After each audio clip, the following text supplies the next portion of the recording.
संसद की सुरक्षा में बुधवार को उस समय बड़ी चूक का मामला सामने आया जब सदन की कार्यवाही के बीच दो लोग दर्शक दीर्घा से चैम्बर में कूद गए। जांच में खुलासा हुआ कि इस साजिश में कुल 6 लोग शामिल थे।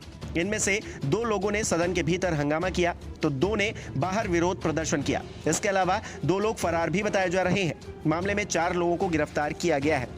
गिरफ्तार किए गए 4 लोगों में नीलम नाम की एक महिला भी शामिल है। अब नीलम की रिहाई को लेकर संयुक्त किसान मोर्चा सामने आ गया है। इस मोर्चे ने नीलम की रिहाई की मांग करते हुए कहा है कि वो किसान प्रदर्शनों से जुड़ी रही हैं। किसान नेता ने कहा कि नीलम पहले किसान आंदोलन से जुड़ी रही हैं, हम सब उनके साथ हैं।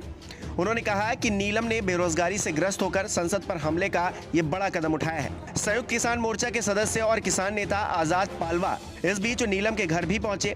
उन्होंने नीलम की रिहाई की मांग करते हुए कहा कि वो इस संबंध में कल किसान संयुक्त मोर्चा की मीटिंग भी बुला रहे हैं। उन्होंने कहा कि अगर नीलम को जल्द रिहा नहीं किया गया तो बड़ा कदम उठाया जाएगा। वहीं नीलम के छोटे भाई राम निवास ने कहा, हमें तो पता ही नहीं था कि वो दिल्ली गई है। हमने तो उसे हिसार में छोड़ रखा है। वो HTET की तैयारी कर रही हैं। वो सोमवार को आई थी, इसके बाद कल यानी कि मंगलवार को वापस चली गई। हमें तो यही पता था कि वो हिसार जा रही हैं। नीलम मेरी बड़ी दीदी है सर। वो हमें तो पता भी नहीं था कि वो दिल्ली गई है। हमें तो यही पता था कि हमने तो वो हिसार में छोड़ रखी है स्टडी के लिए। क्या करती है कौन स्टडी के लिए? वो स्टडी सर ये पेपरों की तैयारी करती है। उसका स्टेट एक्सपायर हो गया था, उसकी तैयारी करती है। वो दोबारा पेपर देकर दोबारा फिर गई हिसार। तो उसका कल आई थी वो घर पे, परसों आई थी तो कल वापस गई है वो हिसार। कौन सी क्लास में पढ़ती है वैसे? कितना पढ़ लिखी है? वो BA MA B.Ed STET CTET MA MPhil net qualified है उसका सर। अच्छा, बेरोजगारी की बात उन्होंने कही तो घर पे इस तरह की बात करती थी? बेरोजगारी का मुद्दा है, आज भी उन्होंने संसद में ये कहा कि बेरोजगारी का तो सर उन्होंने कई बार मुद्दा उठा लिया। जैसे यहाँ पे किसान आंदोलन में भी गई थी, वो उनके साथ ही थी, किसान आंदोलन में भी किया उन्होंने। तो सर बेरोजगारी तो है ही, आपको ही पता है। तो ये कब से इस तरह के आंदोलन में भाग लेती थी पहले? नहीं, सबसे पहला आंदोलन इसका किसान आंदोलन ही था बस। तो इसको लेकर कोई बात होती थी आपसे कि वजह से? नहीं, इसी आंदोलन में भाग लेती थी। इसी कारण से हमें वो हिसार छोड़ रखी थी शिक्षा के लिए। तो कब छोड़ी थी सारी? उसको कम से कम हिसार छोड़े को आज 5 से 6 महीने हो गए। तो ये आपको पता चला था दिल्ली गई है एकदम से? नहीं, इसका नहीं पता था मैं। अब हमें तो बड़ा भाई जो पुराना रहता है ना, उसका फोन आया था, केवल टीवी ऑन कर। उन्होंने क्या बात होगी? उन्होंने कि वो नीलम अरेस्ट कर ली वहाँ पे दिल्ली। तो और परिवार में कौन कौन है, क्या करते हैं? बड़ा भाई है, मेरी वाइफ है, मेरी माँ है, मेरे पिताजी है। क्या करते हैं काम कर? मेरे पिताजी हलवाई है। आप क्या करते हैं? मैं दूध का काम करता हूँ। और दूसरा भाई? वो भी दूध का काम करता है। तो ये तो इस तरह का प्रोटेस्ट हुआ तो उनके मन में टीस दिखी थी बेरोजगारी को लेकर कि एक बड़ा मुद्दा है उनको लेकर? ये बेरोजगारी का तो बड़ा मुद्दा है, ये तो पता था हमसे। क्यों? उसने मैं पहले उसके साथ गया था दिल्ली, उसका शायद TGT का इंटरव्यू था।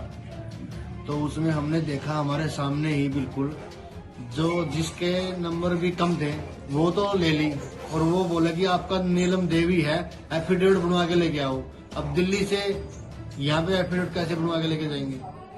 तो अब क्या मतलब क्या कहेंगे? जैसे अरेस्ट हुआ है, इस बारे में आप क्या कहेंगे? इस बारे में सर यही कहना चाहूंगा, अगर उसने ये कदम अच्छा किया या बुरा किया इसका तो हमें पता भी नहीं है। देख, उसे बात करके उसके बैठ के उसे तभी पूछेंगे कि आपने ये क्यों किया। पुलिस सूत्रों के मुताबिक दिल्ली जाने से पहले कुछ लोग गुरुग्राम में इकट्ठा हुए थे। यहाँ हिसार के रहने वाले विक्की शर्मा के घर रुके थे। विक्की का घर गुरुग्राम के सेक्टर 7 की हाउसिंग बोर्ड कॉलोनी में है। चारों आरोपी विक्की शर्मा के पहचान वाले हैं। पुलिस ने विक्की शर्मा और उसकी पत्नी को हिरासत में लिया है। विक्की के घर ये बुधवार को ही दिल्ली गए। ये बात दिल्ली में पकड़े गए आरोपियों से दिल्ली स्पेशल सेल की पूछताछ के बाद पता चली है, जिसके बाद स्पेशल सेल की टीम यहां जांच के लिए पहुंची। प्रदर्शन में 6 लोग शामिल थे, जिसमें से 2 संसद भवन के अंदर, 2 बाहर। ये चारों पकड़े गए हैं, जबकि 2 लोग अभी भी फरार हैं। नीलम मूल रूप से जिंद के उसी घसो खुर्द गांव की रहने वाली हैं, जहां कई साल पहले कुछ लोगों के माओवादी विचारधारा से जुड़े होने की जानकारी सामने आई थी। हरियाणा जैसे स्टेट में नक्सली विचारधारा से प्रभावित लोगों का पता चलते ही सरकार के तमाम आला अफसर खुद गांव पहुंचे थे। उस घटना के कई साल बाद अब नीलम के संसद के बाहर प्रदर्शन करने से गांव वाले खुद स्तब्ध हैं। नीलम के पिता कोहर सिंह जिंद जिले की उचाना मंडी में हलवाई का काम करते हैं। नीलम पिछले 6 महीने से हिसार शहर में रेड स्क्वायर मार्केट के पीछे बालाजी गर्ल्स के नाम से बने पीजी में रह रही थी। बताया जा रहा है कि वो यहां रहकर हरियाणा सिविल सर्विस एग्जाम की तैयारी कर रही थी। नीलम कुछ अरसा पहले अपने गांव घसो खुर्द में लाइब्रेरी चलाती थी और बच्चों को पढ़ाया करती थी। जब गांव के कुछ लोगों ने इस पर ऐतराज जताया तो नीलम ने बच्चों को पढ़ाना बंद कर दिया। इसके बाद वो गांव छोड़कर भी चली गई। ग्रामीणों ने बताया कि नीलम क्रांतिकारी विचारों से प्रभावित रहती थी। किसान आंदोलन में उन्होंने बढ़ चढ़कर हिस्सा भी लिया था। सरकार विरोधी धरने प्रदर्शन में भी वो काफी एक्टिव रहती थी। नीलम पोस्ट ग्रेजुएट है और गुरुग्राम खेड़ा में संस्कृत से पढ़ाई के बाद बीए, एमए और एमफिल किया है। इसके बाद उन्होंने नेट का एग्जाम भी क्लियर किया है। वो टीचर भर्ती से जुड़ा सीबीएसई और सीटेट और हरियाणा सरकार का HTET एग्जाम भी पास कर चुकी हैं। कुछ समय पहले ही उन्होंने हरियाणा सिविल सर्विस की तैयारी शुरू की थी। हिसार में बालाजी गर्ल्स नाम के पीजी में रहने वाली लड़कियों ने बताया कि नीलम राजनीति में बहुत रुचि रखती थी और राजनीति से जुड़ी किसी भी तरह की चर्चा में हमेशा बढ़ चढ़कर भाग लिया करती थी।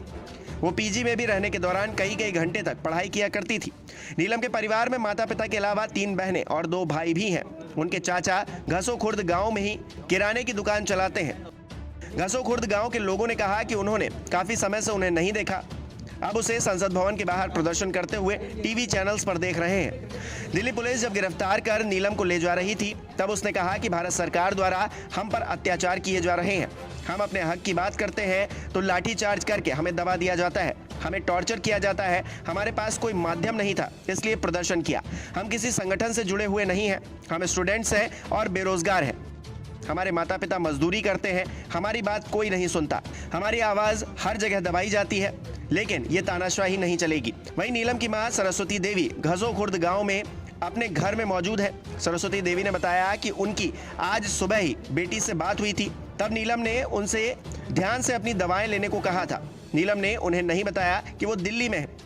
सरस्वती देवी ने यह भी कहा कि उन्हें नहीं पता कि उनकी बेटी ने संसद भवन के बाहर नारेबाजी जैसा कदम क्यों उठाया।